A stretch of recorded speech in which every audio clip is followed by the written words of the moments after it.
আমার সঙ্গে কেন বারবার এমন ঘটনা ঘটে বলতে পারো? Hello everyone, good morning. রোজ দিনের মতো মাকে রান্নার কাজে একটু হেল্প করবো বলে বসেছি। পাশের বাড়ি কাকিমাদের থেকে 2 রকমের শাক পাঠিয়েছে, একটা ছিল পালং শাক আর একটা ছিল পিরিং শাক। মা বললো যে আজ পালং শাকগুলো রান্না হবে না, পিরিং শাকই রান্না হবে, তাই দেখো এখন এগুলোকে বাছতে বসেছি। এই শাকগুলো খেতে একটু তেতো লাগে, তবে খেতে অনেকটা ভালো হয়। আজ সকাল সকাল মা চলে এসেছিল, সেখান থেকে মা এই ছোট ছোট চুনো মাছগুলো নিয়েছে। এই সিজনের কাঁচা টমাটম দিয়ে চুনো মাছের রান্না করলে খেতে বেশ ভালো হয়, তাই তো আমি চলে এলাম আমাদের বাগানে কাঁচা টমেটম তুলতে। এই বছর গাছে টমেটম খুব ভালো হয়েছে, দেখো কত ধোকা ধোকা পড়েছে। এই টমেটমটাকে দেখো কত সুন্দর দেখতে, দুটো একসঙ্গে জোড়া হয়েছে। আজ রান্নার জন্য এই জোড়া টমেটমটা কিন্তু গাছ থেকে তুলে নিলাম। এই যে আমাদের বাড়ির দিকে একটু সবাই লক্ষ্য করো, উপরে কিন্তু সুন্দরভাবে বোন টবগুলো বসিয়ে দিয়েছে, কেমন লাগছে কমেন্টে জানিও। গাছ থেকে টমেটম তুলে এখন কিন্তু কাটতে বসেছি, আর এই সময় দেখো একটা পার্সেল এসছে আমার নামে, তাই দৌড়ে আমাকে যেতে হলো। সঙ্গে কিন্তু টাকাটাও নিয়েছি, কারণ টাকা ছাড়া তো কেউ পার্সেলই দেবে না। কাকুকে টাকাটা দিয়ে কিন্তু আমার পার্সেল আমি হাতে নিয়েছি।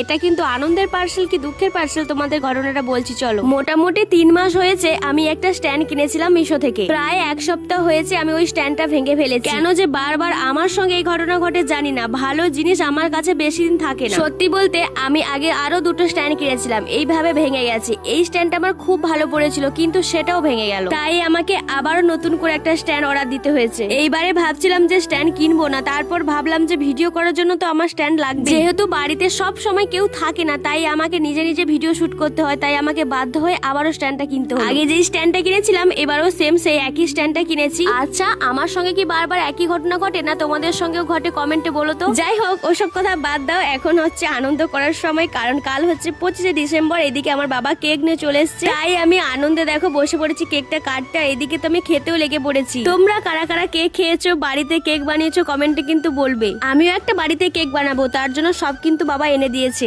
এইদিকে দেখো কেক কেটে মাকে, বাবাকে, বোনকে সবাইকে দিয়েছি। ভাই যেহেতু ঘুমিয়ে পড়েছে, ও সকালে খাবে, ওর জন্য রেখে দিয়েছি। আজকে মতো এটুকু, দেখা হবে নেক্সট ভিডিওতে। টাটা।